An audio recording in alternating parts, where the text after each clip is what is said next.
In the heart of our world, a perfectly spherical city hung with life. Towering structures spiraled upwards, their metallic skins glinting under a constant, gentle light.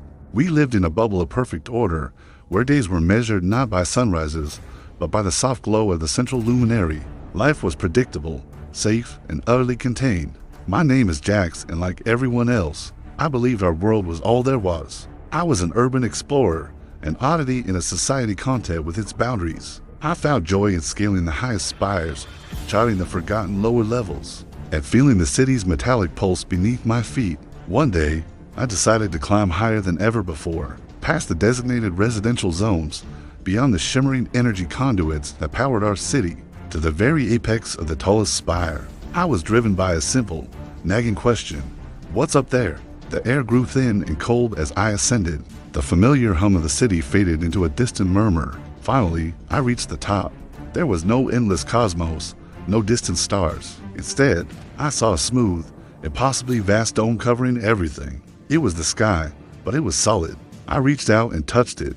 The surface was cool, metallic, and patterned with faint, geometric lines. I knocked. The sound was a dull, definitive thud. Our sky was a ceiling.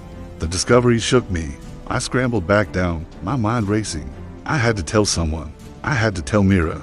Mira was a systems analyst, a brilliant mind who understood the city's intricate workings better than anyone. She was always logical, grounded in data and reason. If anyone could make sense of this, it was her. I found her in the central data hub, surrounded by holographic displays of energy flows and atmospheric readings. I told her everything, my words tumbling out in a panic rush. She listened patiently, her expression unreadable. She didn't call me crazy. Instead, she pulled up astronomical charts, satellite trajectories, weather patterns, all the data that define our world. Then, she showed me the anomalies, tiny, persistent deviations in gravitational readings, a flicker in the atmospheric composition that defied all models. Data points she had dismissed as sensor errors now looked like clues. Together, we pored over the evidence: the solid sky, the gravitational quirks, the city's perfect spherical layout. It all pointed to an unthinkable conclusion. We're not on a planet, Jax, Mira said, her voice barely a whisper. We're in a room, a giant, spherical room. The realization was crushing. Our entire existence, our history, our world, was an elaborate fabrication. We were subjects in some grand experiment. The world wasn't a planet, it was a habitat. The sky wasn't a sky, it was a shell. Just as this new reality began to sink in, a low, grinding shudder ran through the entire city. Alarms blared to life. Citizens spilled into the streets, their faces etched with confusion and fear. On the data hub's main screen, a catastrophic failure warning flashed in stark red letters. The city's rotational stabilizers were failing. Mira's eyes widened. The rotation, that's what creates our gravity. The city was a centrifuge, spinning to simulate a planet's pull. If that spin became unstable, gravity would shift and our world would be torn apart. Panic erupted as the floor beneath us began to tilt. The city was a ship caught in a storm, and we were all trapped inside.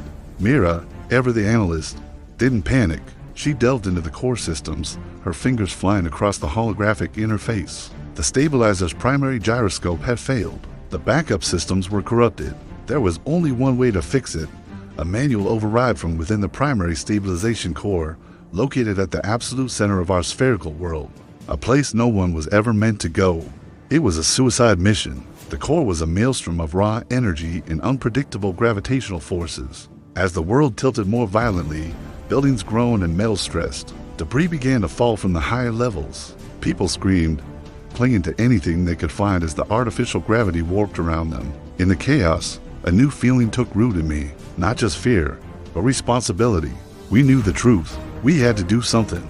I'll go, I said, my voice steady despite the tremor in my hands. But Mira shook her head. No, Jax, you need to lead them.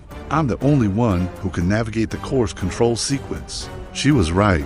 I was an explorer, a climber. I knew the city's physical structure. She was the analyst. She knew its digital soul.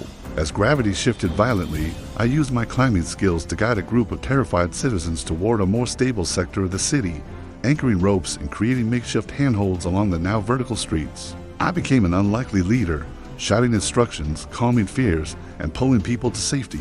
My knowledge of the city's hidden paths was now saving lives. Meanwhile, Mira made her way to the core. The journey was a nightmare.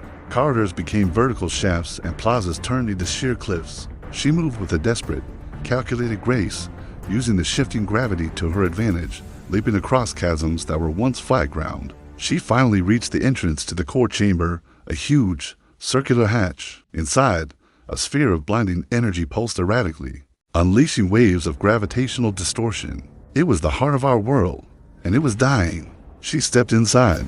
The forces were immense, trying to tear her apart.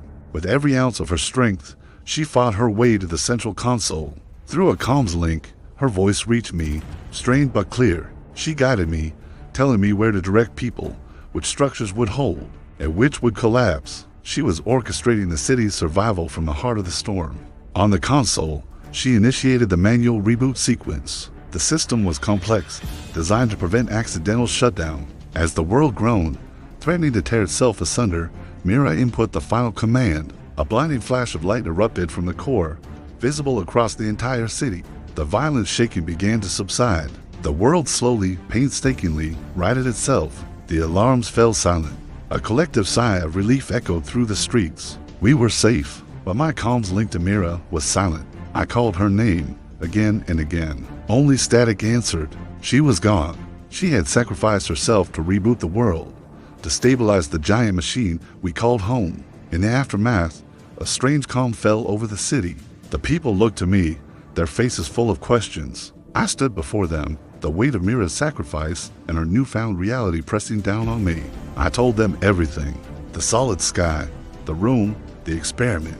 I told them about Mira, the hero who gave her life so we could live. There was shock, disbelief, and then a slow, dawning acceptance. Our world was not what we thought, but it was still our home. Mira's sacrifice wasn't an ending. It was a new beginning.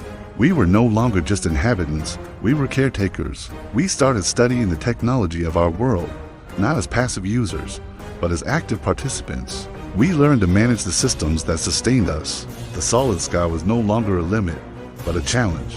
We began to look for a way out, not to escape, but to understand, to find the creators of our world and ask them, why? We are the children of the sphere, awakened from a long dream. We honor Mira's memory not with sadness, but with purpose. We will learn, we will grow, and one day, we will open the door to our room and step into the real unknown. Our story is just beginning. Thank you for watching our story unfold. If you were moved by this journey, please like this video and subscribe to our channel for more animated tales that explore the boundaries of imagination. Your support helps us create these worlds. We'll see you in the next one.